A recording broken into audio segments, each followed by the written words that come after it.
ప్రధానమంత్రి గారు సుదీర్ఘమైన కాలం పరిపాలనలోకి ఉన్న ప్రధానమంత్రిగా భారతదేశంలో మొట్టమొదటిసారి అన్ని రికార్డులను అధిగమించి, అంతకుముందు జవహర్లాల్ నెహ్రూ గారి సుదీర్ఘమైన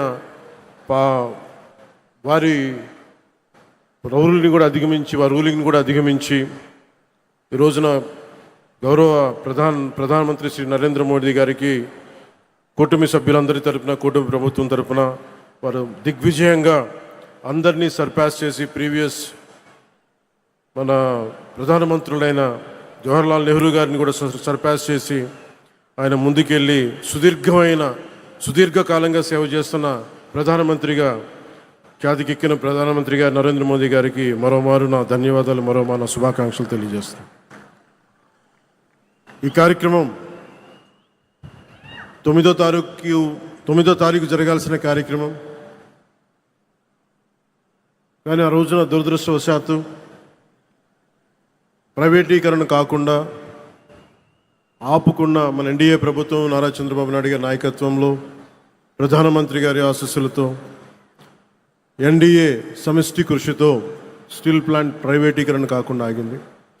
దురదృష్టవశాత్తు ఒక బ్లాస్ట్ జరగటం వల్ల 8 మంది నిండు ప్రాణాలు కోల్పోవటం, ఆ రోజున గౌరవ ముఖ్యమంత్రి గారు ఫోన్ చేసి మాట్లాడుకున్నాం.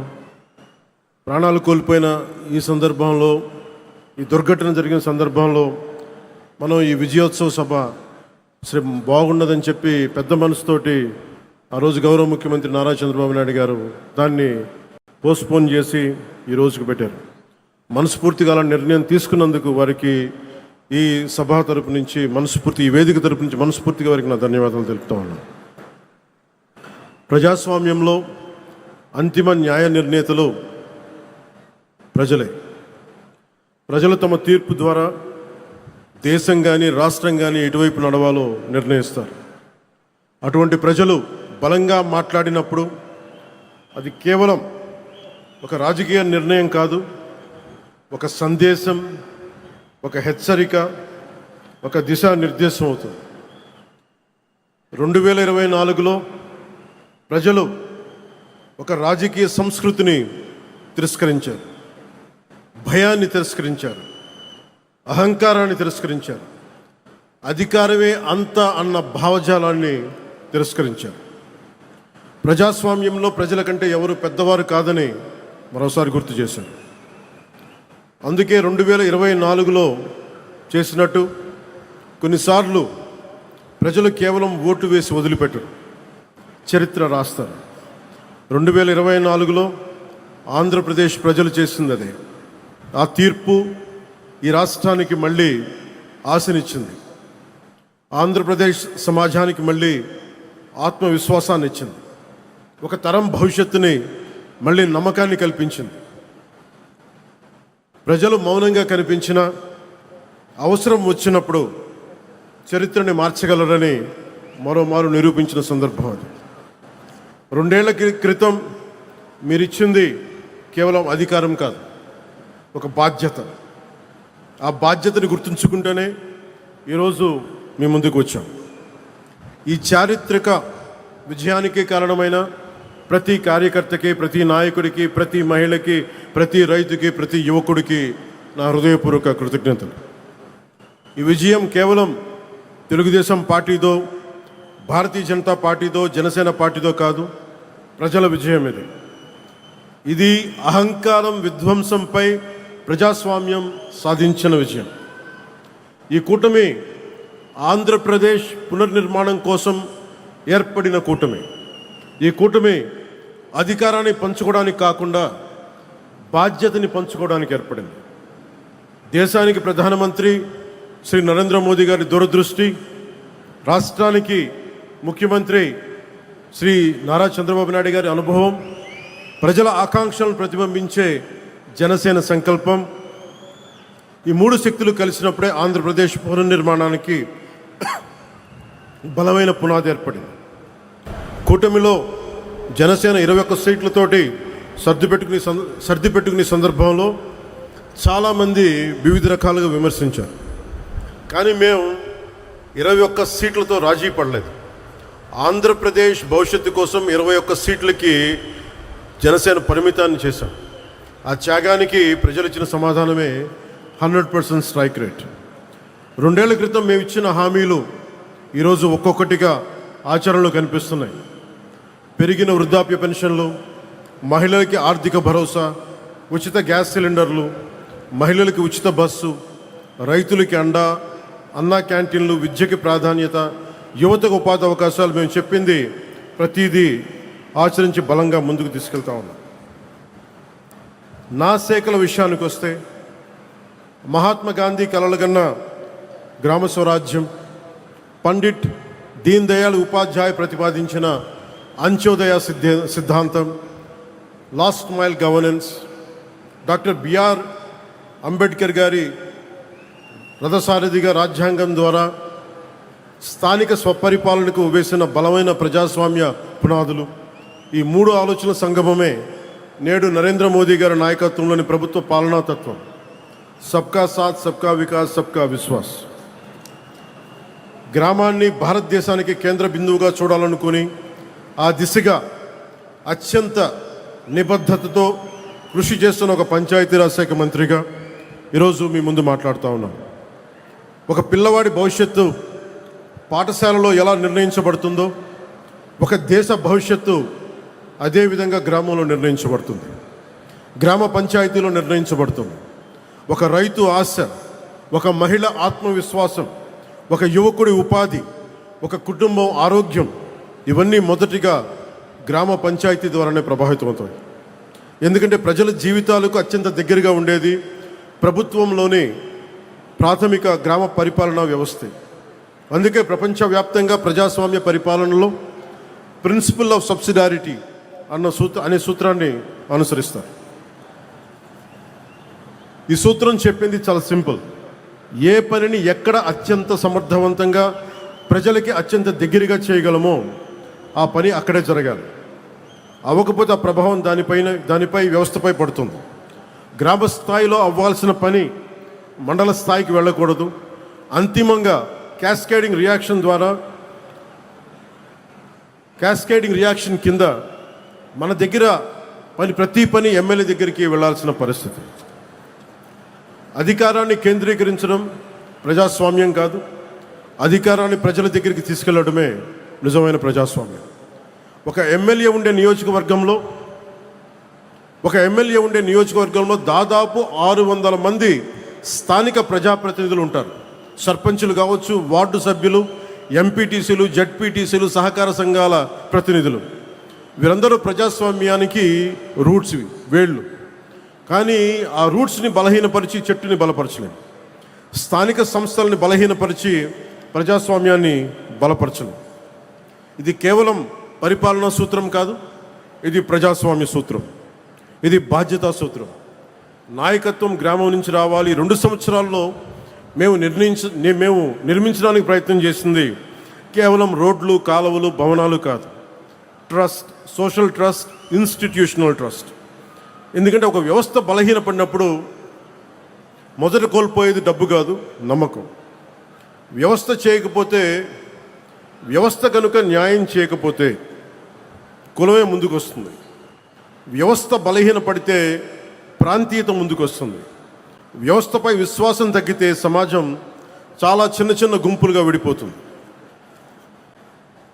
తెలుగు రాష్ట్రాలు మరింత బలపడాలి అంటే ఒక రాష్ట్రం కులాల పరిమితుల్ని దాటాలి, మరొక రాష్ట్రం ప్రాంతీయత పరిమితుల్ని దాటాలి. మనందరం కలిసి భారతీయత వైపు అడుగులు వేయాలి. అందుకే నేను పంచాయతీరాజ్ గురించి మాట్లాడేటప్పుడు కేవలం పరిపాలన గురించి, పథకాల గురించి, చేసే పనుల గురించి మాట్లాడటానికే పరిమితం కాదు. నేను ప్రజాస్వామ్యం గురించి మాట్లాడతాను, రాజ్యాంగం గురించి మాట్లాడతాను, సోషల్ కొహెషన్, సామాజిక సమతుల్యత గురించి మాట్లాడతాను, జాతీయ సమైక్యత గురించి మాట్లాడతాను, భారతీయత గురించి మాట్లాడతాను, సామాజిక పరస్పర విశ్వాసం గురించి మాట్లాడతాను. ఈ మధ్య మేము పరిష్కరించిన విజయనగరం జిల్లాలోని ఒక పెద్దపెంకి గ్రామంలో ఫైలేరియా సమస్య ప్రత్యక్ష ఉదాహరణ. పంచాయతీరాజ్ సమస్య కోసం సంస్కరణల కోసం చాలా కమిటీలు వచ్చినాయి. ఒక బల్వంత్ రాయ్ మెహతా కమిటీ, అశోక్ మెహతా కమిటీ, జీవీకే రావు గారి కమిటీ, ఎల్ఎం సింఘ్వి కమిటీ. ఈ ప్రయాణం చివరికి 1972లో 73వ రాజ్యాంగ సవరణగా రూపుదిద్దుకుంది. 93 నుండి పంచాయతీరాజ్ రాజ్యాంగ సంస్థలకు రాజ్యాంగ హోదా లభించింది. రాజ్యాంగంలోని ఆర్టికల్ 243 243 నుండి 243 వరకు పంచాయతీరాజ్ శాఖకు రక్షణ లభించింది. 11వ షెడ్యూల్ ద్వారా 29 అంశాలు గ్రామీణ స్వయం పాలన పరిధిలోకి వచ్చాయి. ఇది ప్రపంచంలోనే అతిపెద్ద ప్రజాస్వామ్య వికేంద్రీకరణ ప్రయోగం. దాదాపు 2.6 lakhs గ్రామ పంచాయతీలు, 30 లక్షలకు ఎన్నికైన స్థానిక ప్రతినిధులు, వారిలో 14 లక్షల పైగా మహిళలు. ఇది ప్రపంచంలోనే అతిపెద్ద గ్రాస్ రూట్స్ డెమోక్రటిక్ వర్క్. ఇవన్నీ ఎందుకు చెప్తున్నామంటే, ఇన్ని వ్యయ ప్రయాసాలు కూర్చి ఇన్ని రకాల చట్టాలు చేస్తే ఆ వ్యవస్థ నిజంగా అధికారాన్ని గ్రామానికి ఇచ్చిందా? రాజ్యాంగం అధికారాన్ని ఇచ్చింది, కానీ ఆ స్ఫూర్తి అమలు అయిందా? నిధులు గ్రామానికి చేరాయా? నిర్ణయాధికారం గ్రామానికి చేరిందా? బాధ్యత గ్రామానికి చేరిందా? నేను పంచాయతీరాజ్ శాఖ బాధ్యతలు స్వీకరించిన తర్వాత రాజ్యాంగం చట్టాలు పుస్తకాలు తిరగేసి రివ్యూలు చేసి ఈ ప్రశ్నలకి సమాధానం వెతుకుతూ రాష్ట్ర వ్యాప్తంగా అధ్యయనం చేశాం. నాకు ఎదురైన మొదటి సమాధానం, సార్ బ్లీచింగ్ పౌడర్ కొనడానికి కూడా డబ్బులు లేవు, సార్ జెండా పండుగ చేయడానికి కూడా డబ్బులు లేవు. వీటితో మనం వారసత్వంగా పొందిన పరిస్థితి ఏంటంటే, గ్రామ పంచాయతీలకు రావాల్సిన కేంద్ర నిధులు నిలిచిపోయాయి. అనేక పంచాయతీలు అప్పుల బారిన పడ్డాయి. విద్యుత్ బకాయిలు వేల కోట్లకు చేరాయి. గ్రామస్థాయి పరిపాలన బలహీనపడింది. సర్పంచుల గౌరవం గురించి ఇంకా చెప్పాల్సిన అవసరం లేదు. అక్కడి నుంచే ప్రారంభమైంది institutional diagnosis, Panchayati Raj institutional diagnosis. రాజ్యాంగం పంచాయతీలకి హోదా ఇచ్చింది, కానీ జీవం పొయ్యాల్సింది మనమే. పంచాయతీలకు సరిపడా డబ్బు ఎందుకు ఉండట్లేదు? ప్రతి చిన్న పనికి పంచాయతీ ఎందుకు చూడాలి? ఎందుకు ప్రతి సమస్య ఎమ్మెల్యే దగ్గరికి ఎందుకు వెళ్ళాలి? సర్పంచ్ ఎన్నికవుతాడు, కానీ అధికారాలు వేరే చోట ఎందుకు ఉంటాయి? ఇవన్నీ ఆలోచిస్తేప్పుడు మాకు అర్థమైంది, సమస్య నిధుల కొరత మాత్రమే కాదు, సమస్య బాధ్యతల స్పష్టత లేకపోవడం. అథారిటీ ఒక చోట, రెస్పాన్సిబిలిటీ ఇంకో చోట, అకౌంటబిలిటీ మరో చోట. ఈ మూడు విడిపోతే వ్యవస్థ బలహీనపడుతుంది. దీనినే బ్రోకెన్ గవర్నెన్స్ చైన్ అనొచ్చు. అందుకే మేము ఒక ప్రాథమిక సూత్రాన్ని ముందుకు తీసుకొచ్చాం. గ్రామ సమస్యలకి పరిష్కారం గ్రామంలోనే వెతకాలి. ప్రజల జీవితాలను ప్రభావితం చేసే నిర్ణయాలు ప్రజల సమక్షంలోనే జరగాలి. అందుకే గ్రామ సభలను కేవలం ఒక అధికారిక సమావేశంగా కాకుండా గ్రామ ప్రజాస్వామ్యానికి కేంద్ర బిందువుగా మార్చే ప్రయత్నం చేశాం. గ్రామానికి ఏమి కావాలి, ఎక్కడ రోడ్లు కావాలి, ఎక్కడ తాగునీటి సమస్య ఉంది, ఎవరికి ఇల్లు అవసరం, ఎక్కడ పారిశుద్ధ సమస్య ఉంది, ఈ నిర్ణయాలు కార్యాలయాల్లో కాదు, గ్రామ సభల్లో జరగాలి. ఎందుకంటే ప్రభుత్వానికి కనిపించని సమస్య ప్రజలకు కనిపిస్తుంది. అధికారికి తెలియని అవసరం గ్రామస్తుడికి తెలుస్తుంది. గ్రామ సభ బలపడితే సర్పంచ్ బలపడతాడు. సర్పంచ్ బలపడితే పంచాయతీ బలపడుతుంది. పంచాయతీ బలపడి ప్రజాస్వామ్యం బలపడుతుంది. అప్పుడు మాత్రమే ప్రతి చిన్న సమస్య స్థానిక ఎమ్మెల్యే గారి టేబుల్ మీదకి రావాల్సిన అవసరం ఉండదు. అప్పుడు ఎమ్మెల్యేలు అసలు తమకి నిర్దేశించబడ్డ అసలు బాధ్యతలపై దృష్టి పెట్టగలుగుతారు. ఎమ్మెల్యేలు ఉపాధి విధానాలపై దృష్టి పెడతారు, పరిశ్రమల రాకపై దృష్టి పెడతారు, యువత భవిష్యత్తుపై దృష్టి పెడతారు, రాష్ట్ర భవిష్యత్తును నిర్మిస్తారు. కానీ రాష్ట్ర భవిష్యత్తును నిర్మించే ఈ ప్రక్రియకి ఒక బలమైన లీడర్షిప్ క్యాపిటల్ అవసరం. ప్రజాస్వామ్యంలో నాయకత్వం ఒక రోజులో పుట్టదు. నాయకత్వం పైనుంచి నియమించబడదు, సమాజం నుంచి ఎదుగుతుంది. గ్రామ సభల్లో రూపుదిద్దుకుంటుంది, పంచాయతీలో తీర్చిదిద్దబడుతుంది. అందుకే పంచాయతీరాజ్ వ్యవస్థ కేవలం ఒక స్థానిక పరిపాలనా వ్యవస్థ కాదు, అది ఒక నాయకత్వాన్ని తయారు చేసే ఒక ప్రజాస్వామ్య పాఠశాల. మన గౌరవ రాష్ట్రపతి శ్రీమతి ద్రౌపది ముర్ము గారు తన ప్రయాణం స్థానిక సంస్థల నుండే మొదలుపెట్టారు. ఒక నగర పంచాయతీ కౌన్సిలర్గా రాజకీయ ప్రయాణం మొదలుపెట్టారు. లీడర్షిప్ అనేది కేవలం ఒక రాజకీయ నాయకత్వం కాదు. డాక్టర్ ఏపీజే అబ్దుల్ కలాం నాయకుడు, ఒక సైంటిఫిక్ విభాగంలో ఆయన నాయకులు, మనందరికీ గర్వించే ఎస్ఆర్ సెక్కిరణ్ గారు, అడ్మినిస్ట్రేటివ్ యాంగిల్లో ఆయన ఒక నాయకులు, ఒక గొప్ప ఉపాధ్యాయుడు కూడా ఒక నాయకుడు, ఒక నిజాయితీ గల అధికారి ఒక నాయకుడు. మనకి పంచాయతీని బలోపేతం చేసే సర్పంచ్ కూడా ఒక బలమైన నాయకుడు. భారతదేశంలో మహిళా రాజకీయ నాయకత్వానికి అతిపెద్ద విశ్వవిద్యాలయం పంచాయతీరాజ్ వ్యవస్థ. 50% 50% మహిళా రిజర్వేషన్ ద్వారా వేలాది మహిళా నాయకులు ముందుకు వస్తూ ఉన్నారు. సెల్ఫ్ హెల్ప్ గ్రూప్స్ ద్వారా మహిళలు సామాజిక ఆర్థిక నాయకత్వాన్ని చేపడుతున్నారు. వెనుకబడిన వర్గాల నుంచి నాయకత్వం వస్తుంది, యువత నుంచి నాయకత్వం వస్తుంది. యువత రాజకీయాలకు రావాలని మనం చెబుతాం, కానీ యువత మొదటి అవకాశం గ్రామ స్థాయిలో అందిపుచ్చుకోవాలి, ముందుకు వచ్చి పోటీ చేయాలి. ఇది సోషల్ క్యాపిటల్, ఇది నేషనల్ బిల్డింగ్. ఇప్పుడు అసలు ప్రశ్న, మనకి ఈ ఆలోచనల్ని గత 2 సంవత్సరాలు ఎంతవరకు ఆచరణలోకి తీసుకురాగలిగాం? అభివృద్ధికి మొదటి అర్హత స్థిరత్వం. గత 2 సంవత్సరాల్లో ఆంధ్రప్రదేశ్లో ఏర్పడిన రాజకీయ స్థిరత్వం గ్రామాభివృద్ధికి బలమైన పునాది వేసింది. ఎన్డీఏ వాళ్ళ నిర్ణయాలతో స్పష్టత వచ్చింది. కేంద్ర రాష్ట్ర సమన్వయం బలపడింది. ఆ స్థిరత్వాన్ని ఆధారం చేసుకొని ఈ రోజున పెట్టుబడులు కావచ్చు, ప్రభుత్వాన్ని గ్రామాన్ని మళ్ళీ పరిపాలనా కేంద్రంగా నిలబెట్టే ప్రయత్నం ప్రారంభించింది. అందులో భాగంగా 13,326 పంచాయతీల్లో ఒకేసారి గ్రామ సభలు నిర్వహించడం జరిగింది. ప్రజాస్వామ్యాన్ని ప్రతి గ్రామం గడప వరకు తీసుకెళ్ళగలిగాం. ప్రతి పంచాయతీకి ఒక కార్యదర్శి వ్యవస్థని బలోపేతం చేశాం. స్థానిక అవసరాలకు అనుగుణంగా కొత్త పరిపాలనా విధానాలను రూపొందించాం. గ్రామ పంచాయతీల పరిపాలనా సామర్థ్యాన్ని బలోపేతం చేశాం. పల్లె పండుగ ద్వారా గ్రామాభివృద్ధిని ప్రభుత్వ కార్యక్రమం నుంచి మంచి ప్రజా ఉద్యమంగా మార్చాం.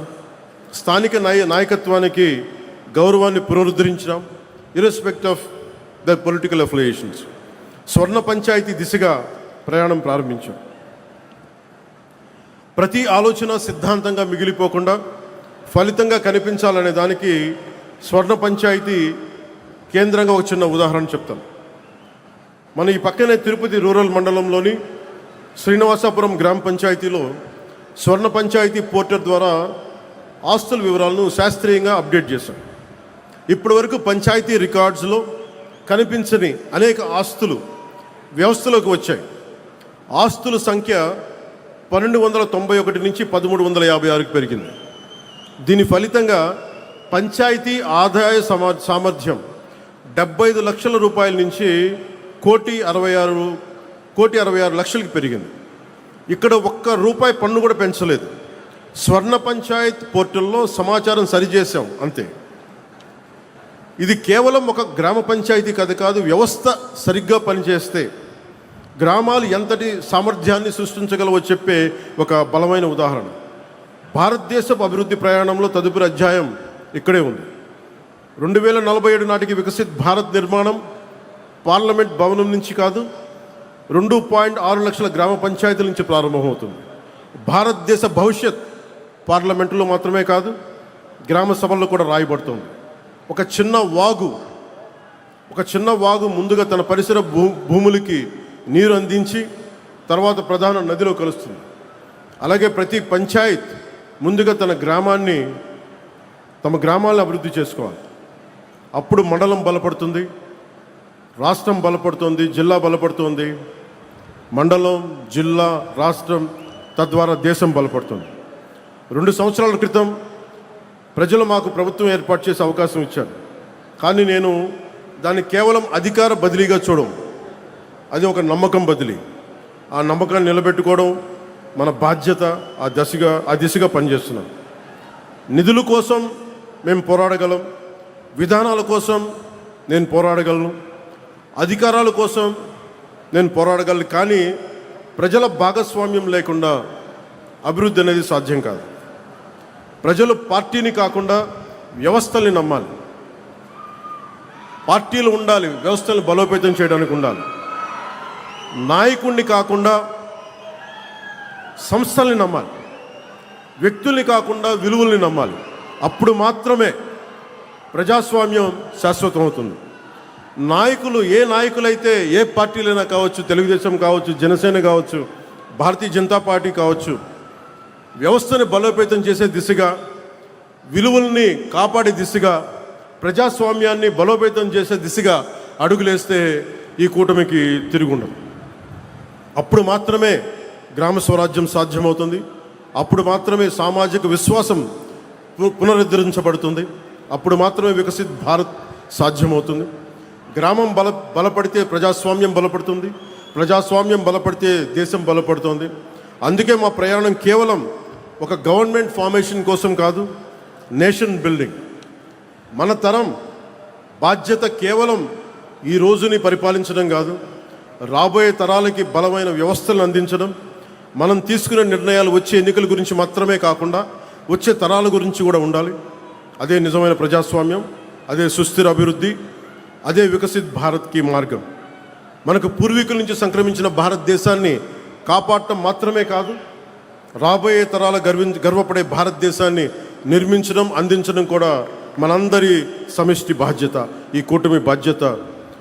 ఈ బాధ్యతను నిర్వర్తించే సంకల్పంలో గ్రామం నుంచి దేశం వరకు బాధ్యతతో కూడిన అభివృద్ధి యాత్రను ముందుకు తీసుకెళ్తామని మీ అందరికీ మనస్ఫూర్తిగా తెలియజేసుకుంటూ, మీకు సేవ చేసే అవకాశాన్ని మీరు ఇచ్చినందుకు మనస్ఫూర్తిగా మీ అందరికీ పేరు పేరున ధన్యవాదాలు.